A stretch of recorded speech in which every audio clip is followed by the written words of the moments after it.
उज्जैन के सिंहासन पर राजा विक्रमादित्य राज कर रहे थे। उनकी न्यायप्रियता, वीरता और प्रजा के प्रति करुणा के लिए उनका नाम संपूर्ण भारतवर्ष में प्रसिद्ध था। उनकी राजसभा में 9 विद्वान नवरत्न के रूप में शामिल थे, जो अपने अपने क्षेत्र के अद्वितीय ज्ञानी थे। लेकिन विक्रमादित्य का व्यक्तित्व केवल उनकी विद्वत्ता या पराक्रम तक सीमित नहीं था। वह एक ऐसे राजा थे जो अपनी प्रजा के हित के लिए हर चुनौती का सामना करने को तैयार रहते थे। एक दिन उज्जैन के दरबार में एक थका हारा साधु आया। उसकी पोशाक धूल धूसरित थी और चेहरा थकान से भरा हुआ था।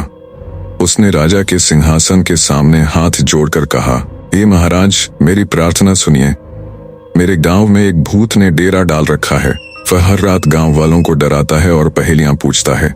जो उत्तर नहीं दे पाता वह अपनी जान गंवा देता है। राजा ने साधु की बात ध्यान से सुनी और बोले, हे मुनिवर, मैं स्वयं इस समस्या का समाधान करूंगा। उन्होंने यह वचन दिया कि वह स्वयं उस भूत का सामना करेंगे और अपने राज्य को इस संकट से मुक्त करेंगे। अगले दिन रात का समय था। उज्जैन के महल में सन्नाटा पसरा हुआ था। राजा विक्रमादित्य ने अपनी तलवार उठाई और अकेले ही जंगल की ओर चल पड़े। जंगल घना और रहस्यमय था। चारों ओर अजीब सी आवाजें सुनाई दे रही थी, लेकिन राजा का मनोबल अडिग था। जब वे उस स्थान पर पहुंचे जहां साधु ने भूत के होने का जिक्र किया था, तो उन्होंने एक विशाल बरगद का पेड़ देखा। पेड़ के चारों ओर एक रहस्यमय आभा थी। अचानक पेड़ की डाल पर बैठे भूत की हंसी गूंजी। हे राजा, तुम यहाँ क्यों आए हो? भूत ने पूछा। मैं तुम्हारी चुनौती का सामना करने आया हूँ, राजा ने शांतिपूर्वक उत्तर दिया। भूत ने कहा, अगर तुम मेरी पहेलियों का उत्तर दे पाए तो मैं यहाँ से चला जाऊंगा, लेकिन अगर तुम असफल हुए तो तुम्हें इसका खामियाजा भुगतना पड़ेगा। राजा ने भूत की चुनौती स्वीकार कर ली। भूत ने अपनी पहली पहेली पूछी। 3 मित्र एक नदी पार करना चाहते हैं। उनके पास एक छोटी नाव है जिसमें केवल 2 लोग ही बैठ सकते हैं। वे सभी नदी कैसे पार करेंगे? राजा विक्रमादित्य ने गहराई से सोचा और उत्तर दिया, पहले 2 मित्र नाव से नदी पार करेंगे। उनमें से एक मित्र नाव लेकर वापस आएगा और तीसरे मित्र को लेकर दूसरी ओर जाएगा। इस प्रक्रिया को दोहराने से सभी नदी पार कर लेंगे। भूत उत्तर से प्रसन्न हुआ। उसने अगली पहेली पूछी। भूत ने पूछा, एक घर में 3 दरवाजे हैं। पहला दरवाजा आग की लपटों से भरा है, दूसरा जहरीले सांपों से और तीसरे में एक भूखा शेर है। तुम किस दरवाजे से बाहर जाओगे? राजा ने मुस्कुराते हुए कहा, तीसरे दरवाजे से। अगर शेर भूखा है तो वह पहले ही मर चुका होगा। भूत राजा की बुद्धिमत्ता से और भी प्रभावित हुआ। उसने अपनी तीसरी पहेली पूछने का निश्चय किया। भूत ने तीसरी पहेली पूछी, ऐसा कौन है जो सुबह 4 पैरों पर चलता है, दोपहर में 2 पैरों पर और शाम को 3 पैरों पर?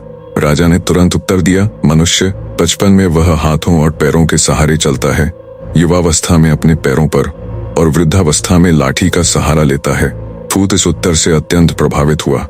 उसने कहा, राजा, अब तुम मुझे अपने कंधे पर उठाकर श्मशान तक ले चलो, लेकिन ध्यान रहे, यदि तुमने रास्ते में कुछ भी बोला तो मैं वापस लौट जाऊंगा।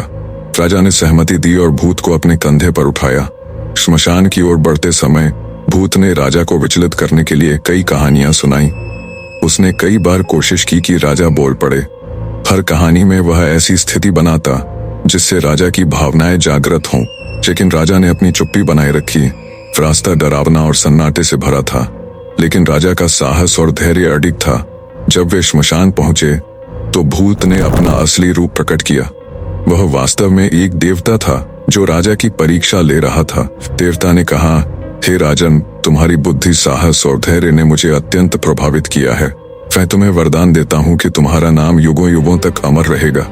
तुम्हारी न्यायप्रियता और पराक्रम की कहानियां सदा गाई जाएंगी। राजा विक्रमादित्य ने देवता को प्रणाम किया और अपने महल लौट आए।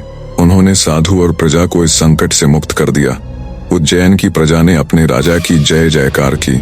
यह कहानी राजा विक्रमादित्य की महानता, साहस और बुद्धिमत्ता को दर्शाती है। यह सिखाती है कि सच्चाई, धैर्य और विवेक से बड़ी समस्या का समाधान किया जा सकता है। अब समय आ गया है आपसे विदा लेने का। आशा करता हूँ कि ये कहानी आपको पसंद आई होगी। अगली वीडियो में आपसे जरूर मुलाकात होगी। जय हिंद, जय भारत, जय स्वतंत्रता, जय हो हमारे देश की एकता और अखंडता।